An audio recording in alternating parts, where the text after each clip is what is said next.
Азербайджан и Ингушетия налаживают добрососедские отношения. Творческая делегация Минкульта Ингушетии готовится к Дням культуры Республики в Азербайджане. Они пройдут в Баку 2 и 3 декабря.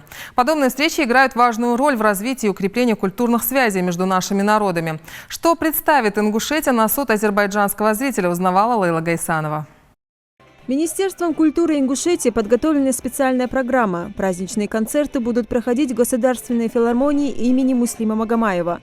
На нем будут выступать заслуженные и народные артисты республики. Безусловно, такие творческие проекты нужны для взаимообогащения культур, для понимания мировоззрения двух народов, для дальнейшего культурного сотрудничества и дружбы между соседними регионами. Государственный ансамбль «Ингушетия» готовится к празднику народов основательно. На суд зрителей будут представлены танцы народов Кавказа. Репетиции проводятся ежедневно. Танцоры оттачивают каждое движение. Ведь национальный танец как отражение характера народа, в котором показана вся его сила и стать. Соседей ждет и небольшой сюрприз.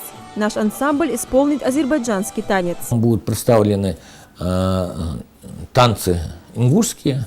Будет танец азербайджанский, будет танец дагестанский. Я думаю, что интересную, содержательную программу мы в Азербайджане покажем. Дни культуры откроет презентация фильма «Культура Ингушетии». Кроме того, в галерее современного искусства 1969 год состоится торжественное открытие выставки живописи и изделий декоративно-прикладного искусства «Ингушетия. Страна башен и легенд». Мы планируем представлять изделия декоративно-прикладного искусства мастеров Ингушетии, также картины известных художников.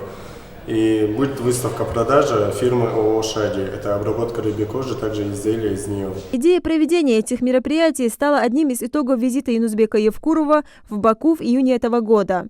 В рамках форума ингушская делегация подписала соглашение о сотрудничестве. И тогда было принято решение провести встречи, укрепляющие межнациональные отношения.